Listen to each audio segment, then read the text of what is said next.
Hello प्यारे दोस्तों, कैसे हो सब। साइंस सेकेंडरी मैरो में आपका स्वागत है। आज हम लोग पढ़ेंगे क्या वर्ग 10 के रसायन शास्त्र के अध्याय 1 जिसका नाम है रासायनिक अभिक्रिया एवं समीकरण।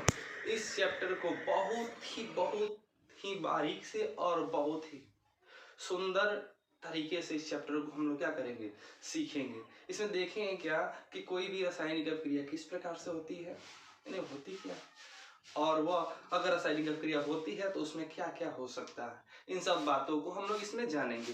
तो देखिए चैप्टर का नाम क्या है, रासायनिक अभिक्रिया एवं समीकरण। क्या नाम है, रासायनिक अभिक्रिया एवं समीकरण। तो सबसे पहले हम लोग इसमें छोटा सा पॉइंट देखेंगे यहाँ से कि रासायनिक अभिक्रिया होता क्या है। क्या देखेंगे बाबू कि रासायनिक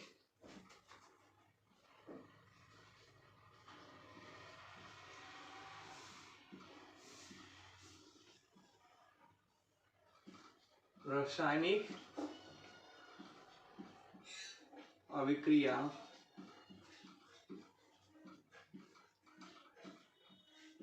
क्या होता है। क्या देखेंगे कि रासायनिक अभिक्रिया क्या होता है। तो आप एक छोटा सा पॉइंट देखिए, हमारा जो दैनिक जीवन है, हम लोग यानी कि जो दिनचर्या में कार्य करते हैं, इसमें कभी ना कभी कोई ना कोई क्रिया होती रहती है। जैसे हम लोग क्या देखते हैं कि जैसे कि दूध से दही जम जाता है, कभी दूध फट जाता है। सुबह में हम लोग क्या करते हैं, घर पे सबका होता है क्या, रोटी बन जाती है। नॉर्मली देखा जाए तो क्या होता है, चावल बन जाता है। कभी लोहे को खुले हवा में छोड़ दो तो उसमें जंग लग जाता है। इन सारे प्रोसेस को ही हम लोग रासायनिक अभिक्रिया कहते हैं।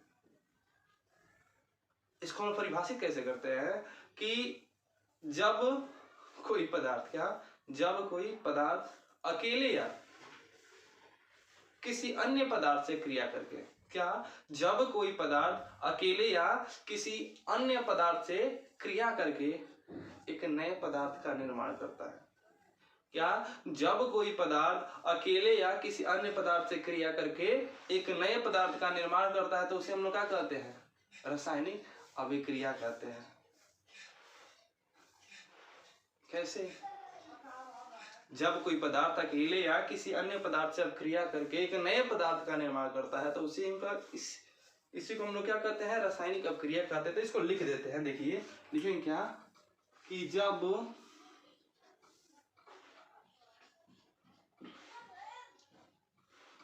कोई पदार्थ अकेले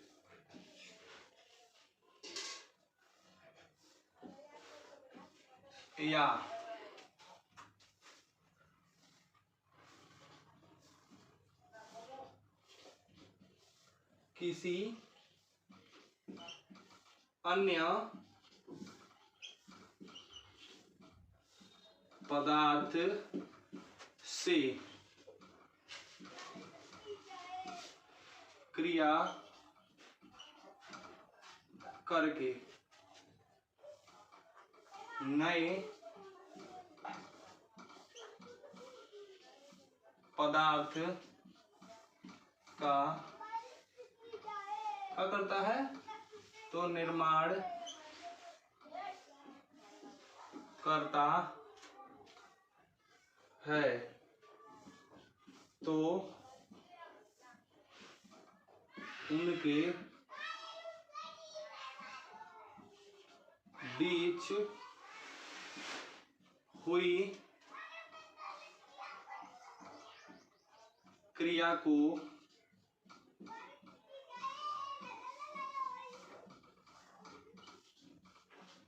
रासायनिक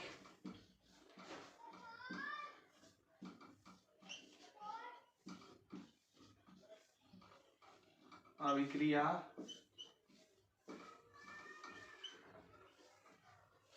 कहते हैं।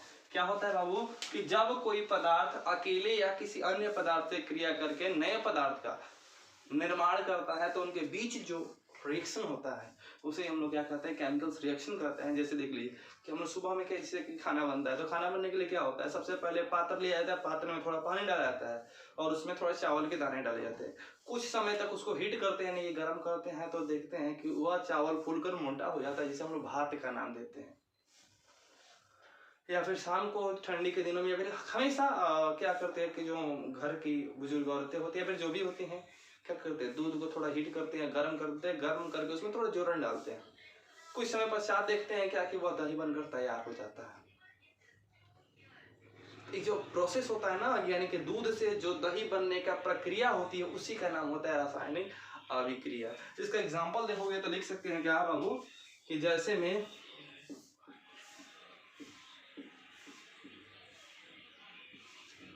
जब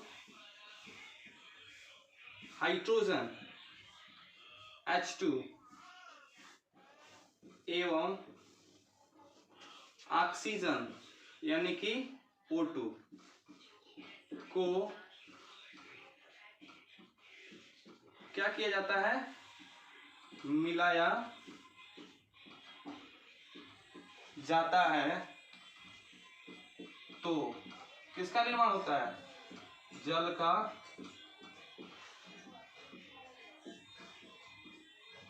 निर्माण होता है।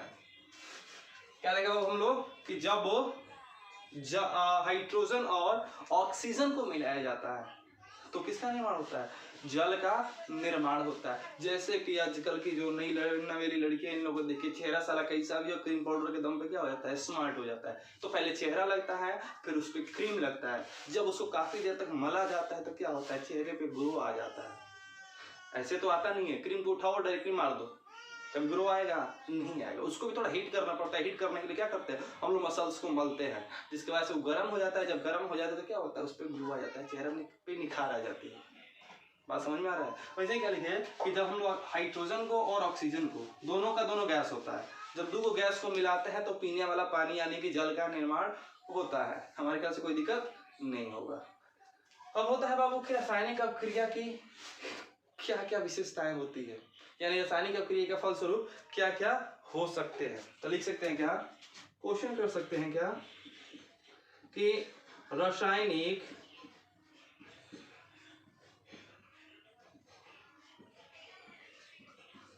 अभिक्रिया की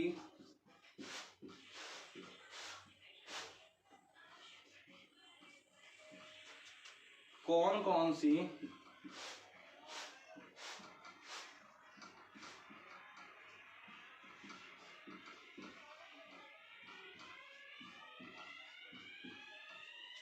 विशेषताएं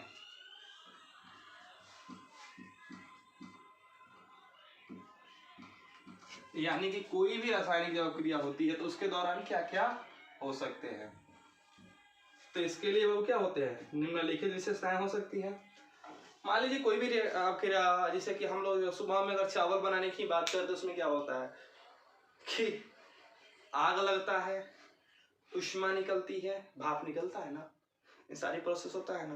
तो किसी भी रासायनिक अभिक्रिया के फलस्वरूप क्या क्या हो सकता है, तो सबसे पहला जो कंडीशन होता है उसमें होता क्या है, गैस की उत्पत्ति। नंबर दो क्या होता है, अवक्षेप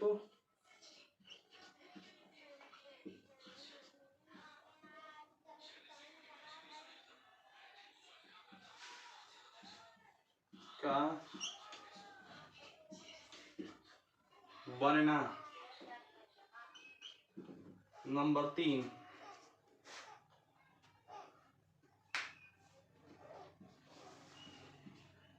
रंग में परिवर्तन। चौथा होता है क्या, ताप में परिवर्तन। पांचवा होता है अवस्था में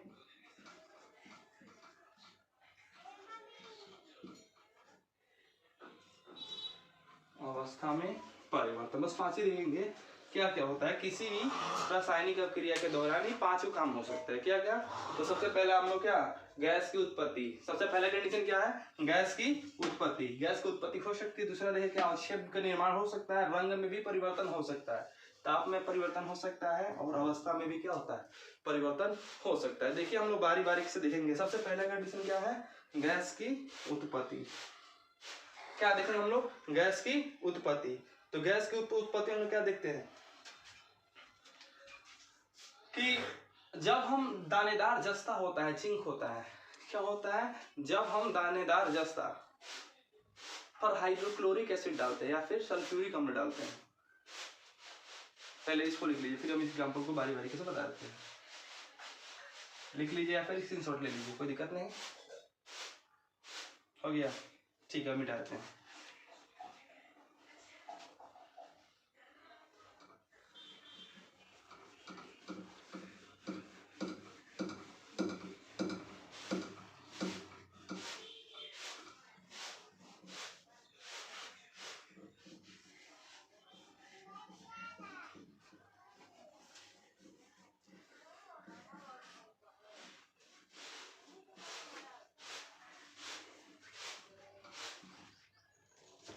एक नंबर क्या देखे थे हम लोग?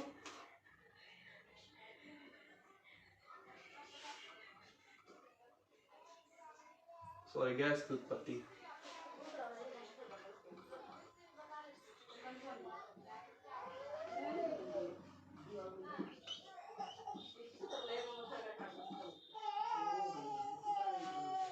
क्या है? गैस की उत्पत्ति। तो गैस की उत्पत्ति में क्या होता है, जब जस्ता, संकेत क्या होता है इसका, Zn, पर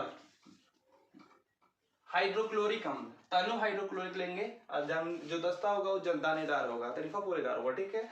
और कैसा लेंगे, सॉरी, तनु HCl यानी हाइड्रोक्लोरिक अम्ल, ओके, डालते हैं।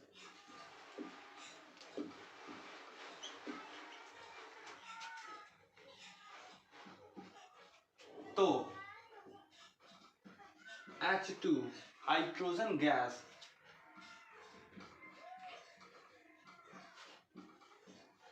उत्पत्ति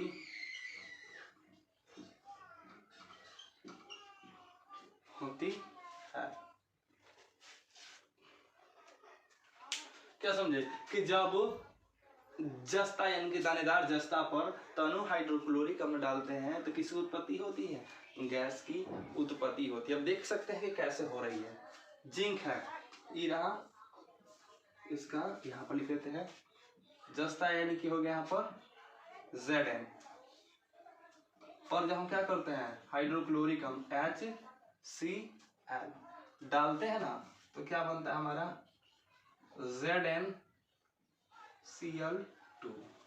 अब इसमें हाइड्रोजन बचा ना, तो ये क्या हो जाता है मेरा H2, यहाँ पर लेंगे 2Zn 2HCl, हो गया ZnCl2। सॉरी, एक मिनट, यहाँ पर हो जाएगा 4, यहाँ हो जाएगा 2, यहाँ हो जाएगा 2, संतुलित कर लेंगे। क्या, Zn plus HCl goes to ZnCl2 plus H2। कोई दिक्कत नहीं हमारे इसमें। चलिए दूसरा हम लोग क्या देखे थे, पहला था गैस की उत्पत्ति, दूसरा क्या था हमारा, अवक्षेप का बनना। क्या, अवक्षेप का बनना। देखिए अब इसमें क्या होता है कि कुछ ऐसी भी रासायनिक अभिक्रिया होती है, क्या, कुछ ऐसी भी अभिक्रियाएं होती है जिसमें अवक्षेप का निर्माण होता है। क्या, कुछ ऐसी भी रासायनिक अभिक्रियाएं होती है जिसमें अवक्षेप का निर्माण होता है। जैसे हम देख सकते हैं एक अभिक्रिया को, कि जब हम क्या करते हैं, कुछ ऐसी भी रासायनिक अभिक्रिया होती है जिसमें अवक्षेप का निर्माण होता है। ये क्या होता है कि जब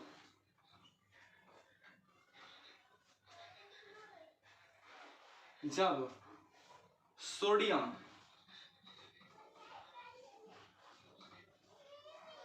क्लोराइड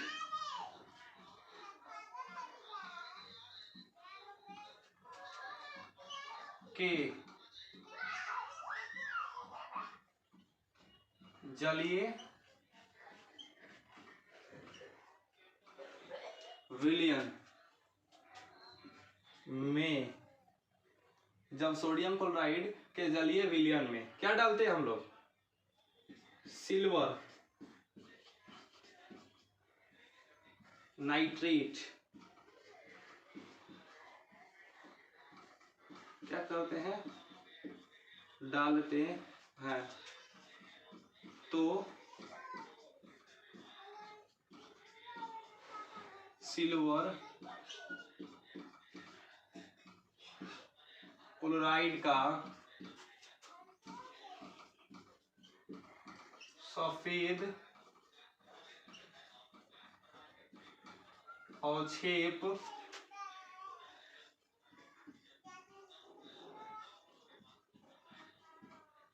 प्राप्त होता है। क्या करते हैं, तो जब सोडियम क्लोराइड के जलीय विलयन में हम क्या डालते हैं बाबू, सिल्वर नाइट्रेट मिलाते हैं या फिर डालते हैं, तो क्या बनता है हमारा दही जैसा सफेद अवक्षेप, किसका, तो सोडियम क्लोराइड का सफेद अवक्षेप प्राप्त होता है। अगर इसका रिएक्शन लिखना चाहो तो लिख सकते हो क्या, या फिर ऐसे होने दो, हम रिएक्शन को देख लेंगे बाद में, या फिर लिखना चाहो तो लिख सकते हो सोडियम के विलयन में, जलीय विलयन में क्या करते हैं हम लोग, सिल्वर नाइट्रेट डालते हैं तो सिल्वर क्लोराइड का सफेद अवक्षेप प्राप्त होता है। सोडियम क्लोराइड का NaCl के साथ क्या मिलाते हैं हम लोग, सिल्वर नाइट्रेट AgNO3, क्या निर्माण होता है हमारा, पहले NaNO3 प्लस AgCl, इसी का हमको अवक्षेप मिलता है। कोई दिक्कत इसमें। तीसरा देखे थे हम लोग क्या, रंग में परिवर्तन, क्या, रंग में परिवर्तन। तो देखिए रंग में परिवर्तन ही देख लेते हैं हम लोग, 3 नंबर,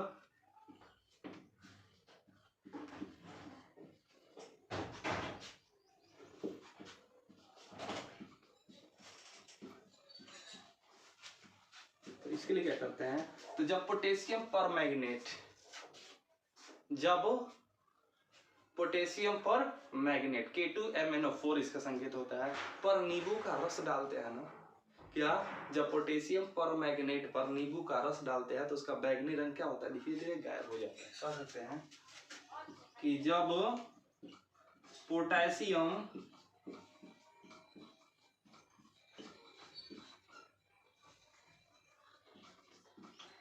पर मैग्नेट पर क्या डालते हैं बाबू, तो नींबू का रस डालते हैं तो इसका बैगनी रंग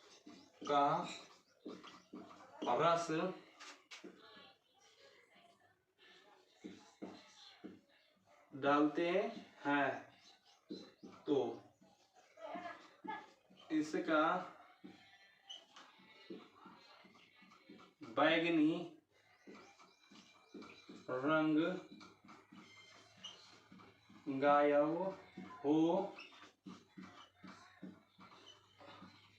जाता है। क्या करते हैं, तो जब पोटेशियम पर मैग्नेट पर नींबू का रस डालते हैं तो इसका बैगनी रंग भी क्या हो जाता है, गायब। अगर हुआ रंग का परिवर्तन, पहले इसका रंग बैगनी हो जाता है और धीरे धीरे गायब होकर उदासीन कलर हो जाता है। यानी 3 गो हुआ, 5 गो टोटल लिखवाए थे, पहले देख लीजिए हो गया हो। पहले फिर समझ लीजिए कि पहला क्या होता है, इसकी विशेषता गैस की उत्पत्ति कब होता है, कि जब जिंक पर तनु हाइड्रोक्लोरिक अम्ल डालते हैं तो हाइड्रोजन गैस उत्पन्न होता है। दूसरा लिखना है अवक्षेप का निर्माण, तो जब सोडियम क्लोराइड के जलीय विलयन में सिल्वर नाइट्रेट डालते हैं तो सिल्वर क्लोराइड का सफेद अवक्षेप प्राप्त होता है। और तीसरा देखो रंग में परिवर्तन, तो जब पोटेशियम पर मैग्नेट पर नींबू का रस डालते हैं तो इसका बैगनी रंग धीरे धीरे क्या होता है, गायब हो जाता है। इसको लिख लीजिए, फिर स्क्रीनशॉट ले लीजिए। हो गया, थैंक यू।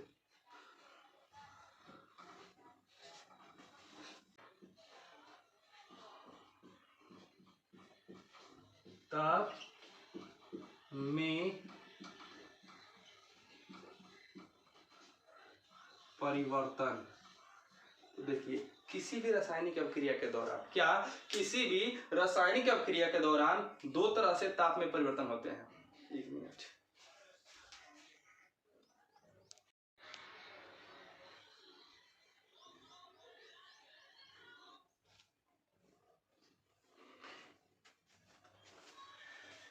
क्या किसी भी रासायनिक अभिक्रिया के दौरान दो तरीके से ताप में परिवर्तन होता है। कितने तरीके से?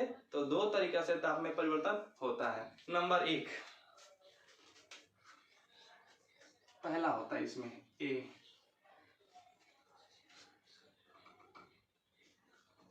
ताप में वृद्धि होता है, यानी कि कह सकते हैं कि या तो वह ऊष्मशोषी होगा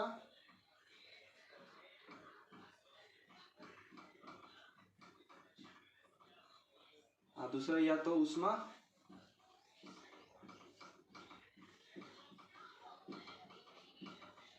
क्षेपी होगा। देखिए किसी भी रासायनिक अभिक्रिया में दो तरीके से क्या हो सकते हैं, ताप में परिवर्तन हो सकते हैं। या तो ऊष्माशोषी होगा, नहीं तो ऊष्मक्षेपी होगा।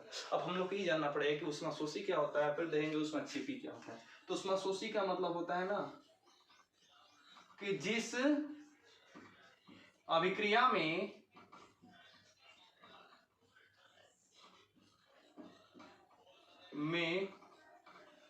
ऊष्मा दी जाती हो, ऊष्मा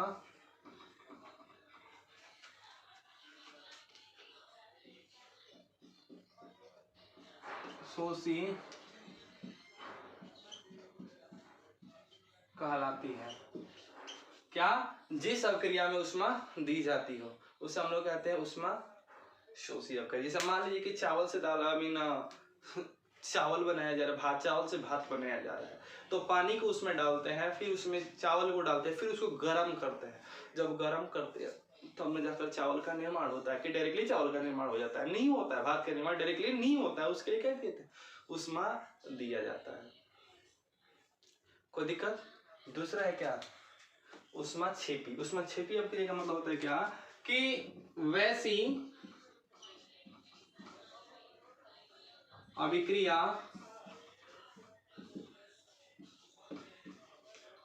जिसमें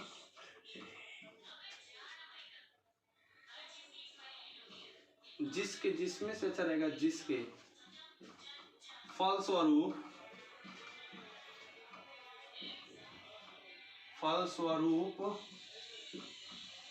ऊष्मा निकलती या उत्पन्न होती हो, क्या कहलाता है, ऊष्मक्षेपी होती है। जैसे कि हम लोग देख लिया, अगर हम देश की बात करें तो हम लोग के देश में दो ही तरह के लोगों की बात होती है, या तो पूरा धनी की बात होता है या तो पूरा गरीब की बात होती है। उसी प्रकार से सेम टू सेम हमारे क्या होता है, इसमें भी होता है कि दो ही तरह के क्या होती है, अभिक्रिया की बात होती है। या तो ऊष्मक्षेपी की बात होगी या तो ऊष्मशोषी की बात होगी। ऊष्मक्षेपी करने का मतलब क्या होता है कि जिसमें ऊष्मा निकलती है, ऊष्मक्षेपी। और ऊष्मशोषी का मतलब होता है कि जिसमें ऊष्मा दी जाती है। तो हमने पहले क्या बताया आपको, ऊष्मशोषी में कि जब हम लोग चावल बनाते हैं, भात बनाते हैं, तो चावल में पानी डालकर उसको गर्म करते हैं, तब जाकर चावल का निर्माण होता है। लेकिन कहीं आप ऐसी भी अभिक्रिया देखें जिसमें से ऊष्मा निकलती है? तो नहीं देखें तो दिमाग में ज्यादा जोर मत डालिए। आप लोग देखे हैं एकदम लॉलीपॉप जैसे चीज होता है, क्या देखे हैं कभी आप लोग? चूना देखे हैं, काली चूना, अरे खैनिया खाने वाला चूना देखे है ना? तो जब वो सूखा रहता है ना तो उसको बोला जाता है भाखड़ा चूना। क्या बोला जाता है उसको? भाखड़ा चूना। सूत्र होता है CaO। क्या होता है सूत्र उसका? CaO। समझ में आया? यानी कि जब भी भाखड़ा चूना होता है CaO, या फिर इसको कहता है काली चूना, पर जब हम क्या डालते हैं, जल को डालते हैं H2O, तो निर्माण करता है CaOH का होल ट्वाइस, CaOH का होल ट्वाइस बनाता है अपना। यही इसका नाम होता है भीगा हुआ चूना होता है, इसका निर्माण करता है। और पर्याप्त मात्रा में क्या निकलता है, हमको ऊष्मा निकलता है। कोई दिक्कत? अब एक आखिरी पॉइंट बचा हुआ है जिसका नाम होता है क्या, पांचवा अवस्था परिवर्तन। तो अवस्था परिवर्तन देख लीजिए, शुरुआती में एग्जाम्पल में दिए थे क्या कि जब ऑक्सीजन, सॉरी पहले लिए H2, ये क्या होता है हम लोग का गैस होता है, एवं ऑक्सीजन O2, इसका नाम भी क्या होता है गैस होता है, का संयोग कराया जाता है, संयोग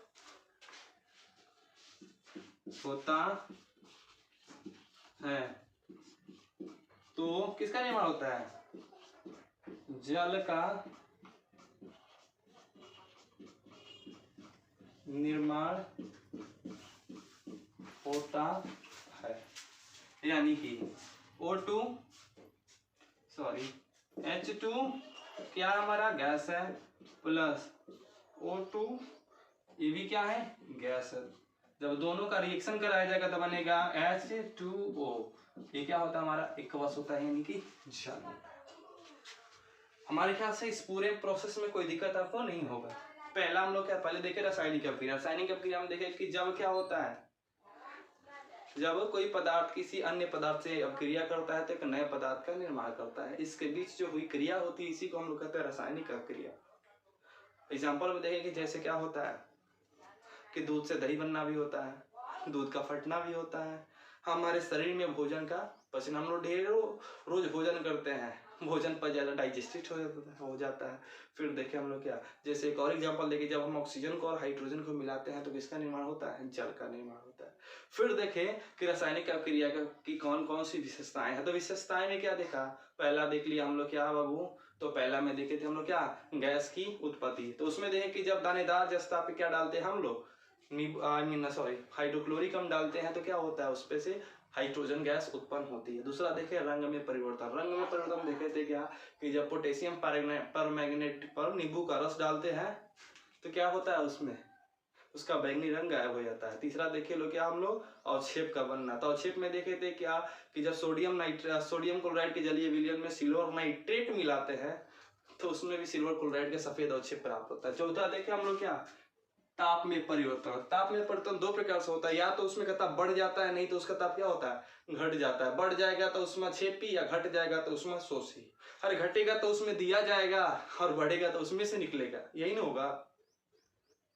और पांचवा देखिए हम लोग यहाँ अवस्था में परिवर्तन तक देखे क्या कि जब ऑक्सीजन और हाइड्रोजन का संयोग कराते हैं तो जल का निर्माण होता है। क्यों, तो चूंकि हमारा हाइड्रोजन जो होता है गैस होता है और ऑक्सीजन भी क्या होता है गैस होता है। जब दो गैसों को आपस में मिलाते हैं तो किसका निर्माण होता है, तो जल का। तो जल क्या होता है, पानी होता है। कोई दिक्कत नहीं, हमको विश्वास है कि वीडियो आपको बहुत पसंद आया होगा। अगर पसंद आया हो तो इसको लाइक करें, चैनल को सब्सक्राइब करें और आप अपने दोस्तों में शेयर करें। अब इसके बाद से हम लोग इसके अगले वीडियो में देखेंगे रासायनिक समीकरण और वो कितने प्रकार के हो सकते हैं, उन सब के बारे में देखेंगे। Thanks for watching.